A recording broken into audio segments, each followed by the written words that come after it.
ಸರ್ಕಾರಿ ಎಣ್ಣೆ ಜಾಗವನ್ನು ಇವತ್ತು 40ರಿಂದ 50 ಕೋಟಿ ಬೆಲೆ ಬಾಳುವಂತಹ ವಿದ್ಯಾನಗರದಲ್ಲಿರುವಂಥ ಜಾಗ, ಸರ್ವೆ ನಂಬರ್ 37, ಆ ಜಾಗವನ್ನು ಇವರು ನಿವೇಶನಕ್ಕಂತ ಮಂಜೂರು ಮಾಡಿಕೊಟ್ಟಿದ್ದಾರೆ.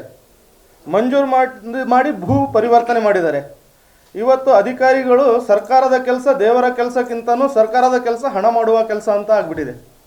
ಯಾಕಂದರೆ ರೈತರು ಸಾಗುವಳಿ ಕೊಟ್ಟಿರುವಂಥ ಚೀಟಿಗಳಿದ್ದಾವೆ, ನಮಗೆ ಮಂಜೂರು ಮಾಡಿಕೊಡಿ ಅಂದರೆ ರೈತರಿಗೆ ಕೊಟ್ಟಿಲ್ಲ ಜಮೀನು. ಆದರೆ RK ಡೆವಲಪರ್ಸ್ ಅಂತೆ ನಿವೇಶನಗಳು ಮಾಡಿ ಮನೆಗಳು ಕಟ್ತಾ ಇದ್ದಾರೆ. ಅದಕ್ಕೆ ನಾವು 31ನೇ ತಾರೀಕು ಜಿಲ್ಲಾಧಿಕಾರಿಗಳ ಮುಖಾಂತರ ರಾಜ್ಯ ಸರ್ಕಾರಕ್ಕೆ ಮತ್ತು ಗೌರವಾನ್ವಿತ ಇವರಿಗೆ ಸಚಿವರಿಗೆ, ಕಂದಾಯ ಸಚಿವರಿಗೆಲ್ಲ ಮನವಿ ಕೊಟ್ಟಿದ್ವಿ. ಆ ಕಾಪಿ ಇಲ್ಲಿದೆ, ಅದನ್ನು ಕೊಡ್ತಾ ಇದ್ದೀನಿ. ಕೊಟ್ಟಿದ್ರೂ ಸಹ ಇವತ್ತುವರೆಗೂ ಏನೂ ಕ್ರಮ ಕೈಗೊಂಡಿಲ್ಲ. ಯಾಕಂದರೆ ಇವತ್ತು ಅಧಿಕಾರಿಗಳೇ ಅವ್ರ ಜೊತೆ ಶಾಮೀಲಾಗಿದ್ದಾರೆ. ಅಧಿಕಾರಿಗಳೇ ಭೂ ಕಬಳಿಕೆ ಮಾಡೋದ್ರಲ್ಲಿ ಇದಾಗಿದ್ದಾರೆ. ಯಾಕಂದರೆ ಇಂಥ ಹಲವು ವಿಷಯಗಳಿದ್ರೂ ಸಹ ಯಾವುದು ಅದ್ರ ಬಗ್ಗೆ ಗಮನ ಹರಿಸ್ತಾ ಇಲ್ಲ. 50 ರೂಪಾಯಲ್ಲಿ ಆಗುವಂಥ ಕೆಲಸ ಸರ್ಕಾರಿ ಕಚೇರಿಗಳಲ್ಲಿ 5,000 ರೂಪಾಯಿ ತಗೊಳ್ತಾ ಇದ್ದಾರೆ. 5,000 ರೂಪಾಯಲ್ಲಿ ಆಗಿರುವಂಥ ಕೆಲಸ 5 ಲಕ್ಷದವರೆಗೂ ಹೋಗ್ತಾ ಇದೆ. ಇವರೇ ಲ್ಯಾಂಡ್ ಗ್ರಾಬಿಂಗಲ್ಲಿ ಶಾಮೀಲಾಗಿದ್ದಾರೆ ನೇರವಾಗಿ ಅಧಿಕಾರಿಗಳೇ. ನೀವು ಅರ್ಜಿ ಹಾಕಿದ ತಕ್ಷಣ ಆ ಅರ್ಜಿ ತಕ್ಷಣವೇ ನಿಮ್ಮ ಎದುರುಗಡೆ ಪಾರ್ಟಿಗೆ ಹೋಗಿರುತ್ತೆ.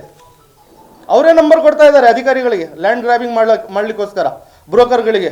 ಆ ರೀತಿ ಬೇರೆ ಬಿಟ್ಬಿಟ್ಟಿದ್ದಾರೆ ಈ ನಮ್ಮ ತಾಲ್ಲೂಕು ಕಚೇರಿ, ಜಿಲ್ಲಾಧಿಕಾರಿಗಳ ಕಚೇರಿಯಲ್ಲಿ, ಕಂದಾಯ ಕಚೇರಿಗಳಲ್ಲಿ, ಸಬ್ ರಿಜಿಸ್ಟ್ರ್ ಆಫೀಸ್ಗಳಲ್ಲಿ, ನ್ಯಾಯಾಲಯದಲ್ಲಿ ಪ್ರಕರಣಗಳಿದ್ರೂ ಸಹ ಭೂ ಪರಿವರ್ತನೆ ಆಗ್ತಾ ಇದೆ. ಇವತ್ತು ಸಿಸ್ಟಮ್ಮೇ ಹದ್ಗೆಟ್ಟು ಹೋಗಿಬಿಟ್ಟಿದೆ. ಇವಾಗ ನಾವು ಎಲ್ಲ ಮುಖ್ಯಮಂತ್ರಿಯವರಿಗೂ ಮನವಿ ಮಾಡಿದ್ದೀವಿ, ಉಪಮುಖ್ಯಮಂತ್ರಿಗೂ ಮನವಿ ಮಾಡಿದ್ದೀವಿ, ಕಂದಾಯ ಸಚಿವರಿಗೂ, ಕಾರ್ಯದರ್ಶಿಗಳಿಗೆ, ಆಮೇಲೆ ನಮ್ಮ ಇವರಿಗೆ ಲೋಕಾಯುಕ್ತರಿಗೂ ಕೊಟ್ಟಿದ್ದೀನಿ. ಕಂಪ್ಲೇಂಟ್ ಕಾಪಿ ಇಲ್ಲಿದೆ, ನಿಮ್ಮ ಕೈಯಲ್ಲಿ ಕೊಟ್ಟಿದ್ದೀನಿ. ಅಲ್ಲಿ ನೋಡಿ, ಎಣ್ಣೆ ಅಂತ ಇರುವಂಥ ಜಾಗ ರೈತರಿಗೆ ಮಂಜೂರು ಮಾಡ್ಕೊಳಕ್ಕಾಗಲ್ಲ ಅಂತ ಹಿಂಬರ ಕೊಡ್ತಾರೆ. ಆದರೆ ಇವರು ಲ್ಯಾಂಡ್ ಡೆವಲಪರ್ಸ್ಗಳಿಗೆ ಮಂಜೂರು ಮಾಡಿಕೊಡ್ತಾರೆ. ನೀವು ಬನ್ನಿ, ಇಲ್ಲಿ ನೋಡಿ ವಿಡಿಯೋ, ನೆನ್ನೆ ಹೋಗಿ ತಗೊಂಡು ಬಂದಿದ್ದೀನಿ.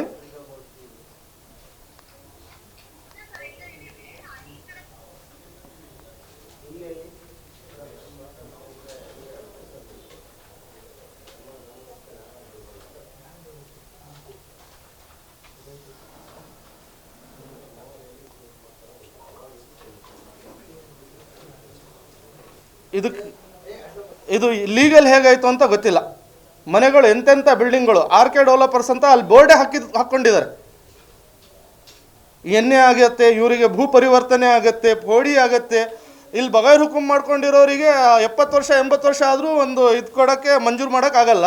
ಒಂದು ನಿವೇಶನ ಕೊಡೋಕ್ಕೆ ಷರತ್ತುಗಳು, 20-30 ನಿವೇಶನ ಕೊಡೋಕ್ಕೆ ಬಡವರಿಗೆ ಆಗಲ್ಲ.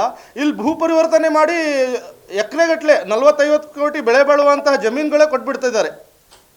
ಯಾಕೆ ಯಾರು ಈಗ ಸಿಸ್ಟಮೇ ಹದ್ಗೆಟ್ಟು ಹೋಗಿದೆ. ಯಾರು ಆದರೂ ಹೋದರೆ ಕೇಳಿದ್ರೆ, ನಿಂಗೆ ಯಾಕಪ್ಪ ಅವ್ರ ಜೊತೆಗೆ ಯಾಕೆ ಇದು ಮಾಡೋಕ್ಕೆ ಹೋಗ್ತೀಯ ನೀನು? ಅವ್ರು ಯಾರೋ ಮಾಡ್ಕೊಳ್ತಾ ಇದ್ದಾರೆ. ಬೆದರಿಕೆ, ಹೆದರ್ಸೋದು.